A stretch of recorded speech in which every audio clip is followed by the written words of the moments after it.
Catherine Isham in holy matrimony.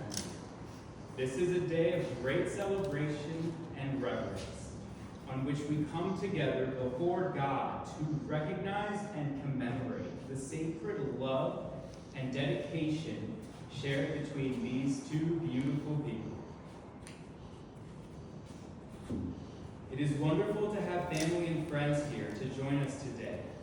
The groom and bride would like to thank their guests for being here, and would like you to know that each of you were invited here on this day because you have played an integral part in their intertwined lives.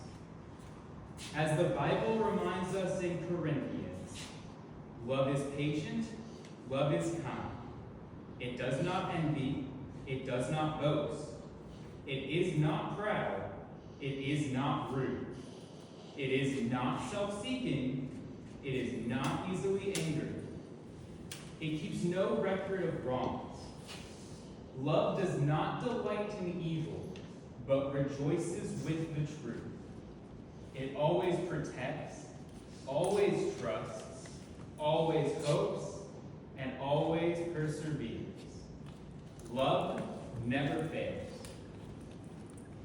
In the time that Nicholas and Catherine have spent together, they've built a sturdy foundation for a lifelong relationship. After a great deal of thoughtful consideration, they have decided to bind themselves to one another for the rest of their lives. May you all remember and cherish this sacred ceremony, for on this day, with love, we will forever bind Nick and Katie together.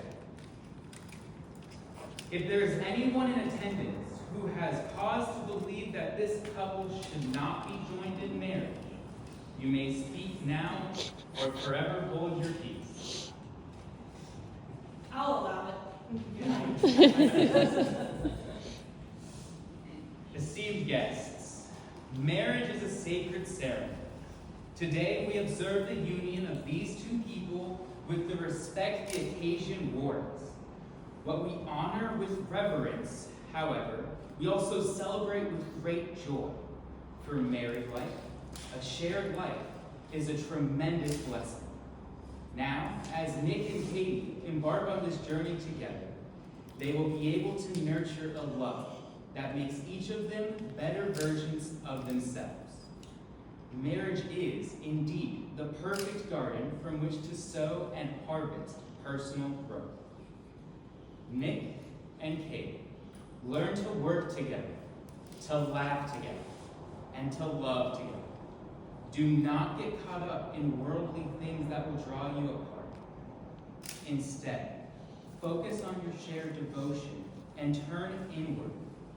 As your relationship strengthens, you will find that you come to share a remarkable love, a love that is both abundantly given and freely accepted. The joy you'll find as you pursue your shared lives will fuel you to face head-on the challenges you'll encounter on this earth. On your journeys together, keep your spouse in the space of your highest priority in your heart. The love you share must be guarded and cherished. It is your most valuable treasure. Under the eyes of God, I solemnly consecrate these matrimonial proceedings and the sacred covenant you shall both enter into on this day. Marriage is an ancient rite. As you enter into this union, you are choosing to take part in a historical human establishment and are pledging your commitment before the witnesses present here today to enter into that tradition with honor. As Jesus said, have you not read that he who made at the beginning made them male and female? Jesus also taught us that for this reason a man shall leave his father and mother and be joined to his wife, and the two shall become one flesh. So that they are no longer two, but one flesh.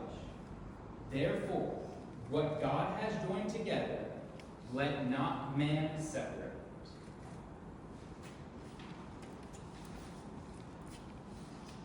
Nick and Kate, the sacred vows that you make to one another today present you with the opportunity to express your love in your own words. I would at this time invite you to publicly declare these vows. I'm going to say them, and you'll both repeat after me, one at a time, starting with Nick.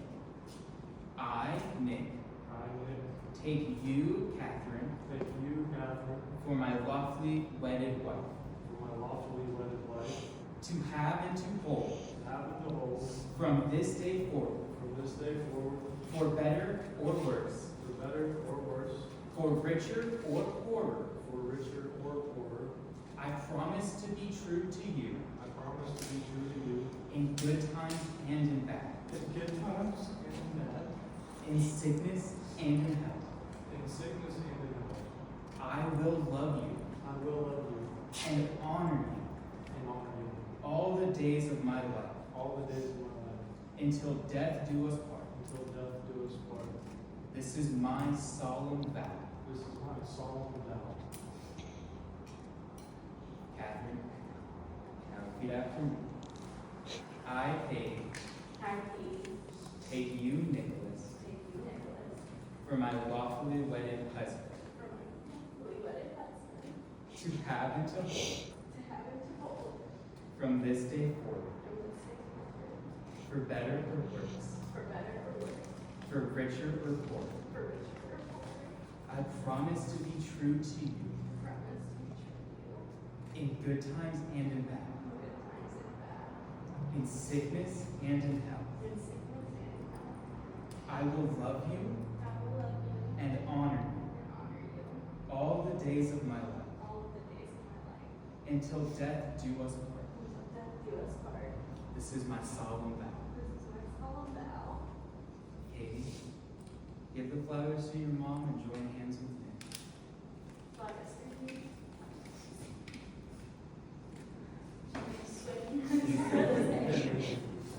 Under the eyes of God, Nicholas Mason, do you take Catherine Isham to be your lawfully wedded wife? I do. Do you promise to honor her in love, to be sensitive to needs, to comfort her in difficulty, and to put your full and complete trust in her, so long as you both shall live? I do. Catherine Isham, under the eyes of God, do you take Nicholas Mason to be your lawfully wedded husband? I do. Do you promise to honor him in love, to be sensitive to his needs, to comfort him in difficulty, and to put your full and complete trust in him, so long as you both shall live? I do. Very well.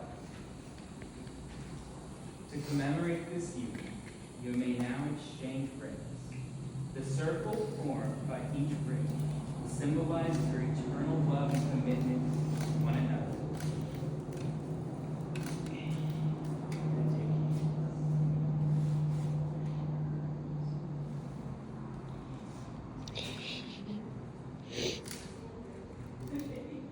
Let these rings remind you always of that love and of the promises you have made here on this day. Will each of you please repeat after me as you place the ring on your loved one's hand? First, we're going to start with Nick. I, Nick, give you, Catherine, this ring as a symbol of my love and commitment. With this ring, I thee wed. Katie. First time doing it,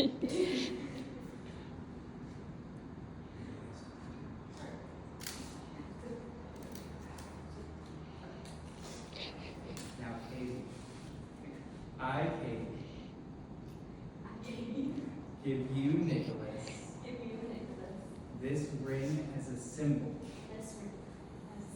of my love and commitment. With this ring, I thee wed. By the power vested in me, by God and by the state of Florida, I pronounce you, Nicholas and Catherine, as husband and wife, lawfully wedded before God. You may now kiss your bride. Woo!